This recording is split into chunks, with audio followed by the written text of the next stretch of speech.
নমস্কার, welcome to my channel e learning with Arnab sir. আমি এই চ্যানেলে প্রতিনিয়ত মাধ্যমিক, উচ্চ মাধ্যমিক, গ্র্যাজুয়েশন এবং কম্পিটিটিভ লেভেলে স্টাডি মেটেরিয়ালস এবং ফ্রি ক্লাস প্রোভাইড করে থাকি। আমি আজকে ক্লাসে এলাম মেনলি এসএসসি গ্রুপ সি এবং গ্রুপ ডি নিয়ে কিছু গুরুত্বপূর্ণ তথ্য শেয়ার করার উদ্দেশ্যে। দেখো, তোমরা সবাই জানো গত 7 এবং 14ই সেপ্টেম্বর এসএলএসটি পরীক্ষার 9, 10 এবং 11, 12-এর পরীক্ষা পর্ব সমাপ্ত হয়েছে। তো সেখানে পরীক্ষার ধরন দেখে আমাদের যেটা সবার মনে হয়েছে যে এসএসসি ইতিহাসে এই প্রথমবার এত স্বচ্ছতার সাথে, এত স্ট্রিক্টলি কড়াকড়ির সাথে পরীক্ষা পর্ব গ্রহণ করেছে। তো সবটাই সম্ভব হয়েছে মহামান্য সুপ্রিম কোর্টের নির্দেশে।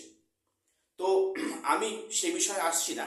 আমি আজকে বলবো যে আজকে 16ই সেপ্টেম্বর, অর্থাৎ সেই বহু প্রতীক্ষিত দিন, এসএসসি পরীক্ষার গ্রুপ সি এবং group D, SSC group C group D form fill আপের তারিখ আজ থেকে শুরু। অর্থাৎ গত কয়েকদিন আগে এসএসসি দপ্তর একটি সার্কুলার জারি করেছিল। সেখানে পরিষ্কার লেখা ছিল কি, যে সেপ্টেম্বরের 16 তারিখে বিকাল 5টার পর থেকে অক্টোবরের 30 তারিখে বিকাল 5টা পর্যন্ত এসএসসি গ্রুপ সি এবং গ্রুপ ডি পরীক্ষা ফর্ম ফিল আপ পর্ব চলবে। অর্থাৎ এই দীর্ঘ 1.5 মাস সময় এসএসসি গ্রুপ সি এবং গ্রুপ ডি পরীক্ষার ফর্ম ফিল আপ হবে। তো এখানে দেখো, পশ্চিমবঙ্গের বেকার যুবক যুবতীদের কাছে আজকের কিন্তু এই ফর্ম ফিল আপ প্রক্রিয়াটা এবং সামগ্রিক পরীক্ষা প্রক্রিয়াটা কিন্তু খুবই গুরুত্বপূর্ণ।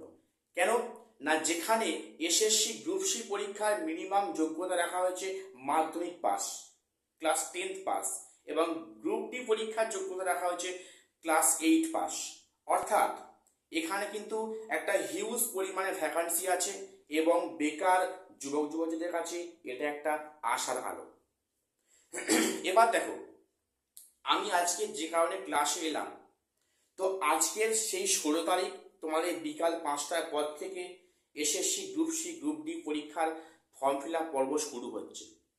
আমি প্রত্যেককে বলবো, কেউ তাড়াহুড়ো করে আজকের, কালকের কি পরশু এই কদিনের মধ্যে ফর্ম ফিল আপ করতে যাবে না, কারণ এতে অনেক সমস্যা আছে। কারণ এসএসসি কিন্তু টাইম টু টাইম বিভিন্ন সময় সময় কিন্তু তাদের ফর্মে কিছু রদবদল নিয়ে আসে, কিছু আপডেশন নিয়ে আসে। কাজেই তোমরা এখন আপাতত 1 সপ্তাহ কি 10 দিন কি 12 দিন কি 15 দিন ওয়েট করে যাও। তোমরা দেখো যে এসএসসি ফর্ম ফিল আপ প্রক্রিয়ায় কি কি চেঞ্জেস আরো আসছে বা আসতে চলেছে। তোমরা সেগুলো দেখে শুনে বুঝে তোমরা ফর্ম ফিল আপ করো। এত তাড়াহুড়োর কোনো দরকার নেই, কারণ যেখানে এসএসসি বলেছে 1.5 মাস সময় দেওয়া হবে পরীক্ষার্থীদের ফর্ম ফিল আপ করার জন্য, সেখানে তাড়াহুড়ো করার কোনো দরকার নেই। কেন বলছি, গত এসএলএসটি পরীক্ষা ফর্ম ফিল আপের সময় অনেকেই প্রথমে ফর্ম ফিল আপ করে অনেক সমস্যায় পড়েছে এবং কয়েকদিনকে দেখা গেছে যে শেষ মুহূর্তে এসএসসি দপ্তরে গিয়ে ঘন্টার পর ঘন্টা ওয়েট করে তাদের ফর্মগুলো কালেকশন করাতে হয়েছে। কাজেই তোমরা বি কেয়ারফুল, তোমরা ফর্ম ফিল আপটা প্রত্যেকে কেয়ারফুলি করবে। এখন করতে যেও না, তোমরা কিছুদিন ওয়েট করো।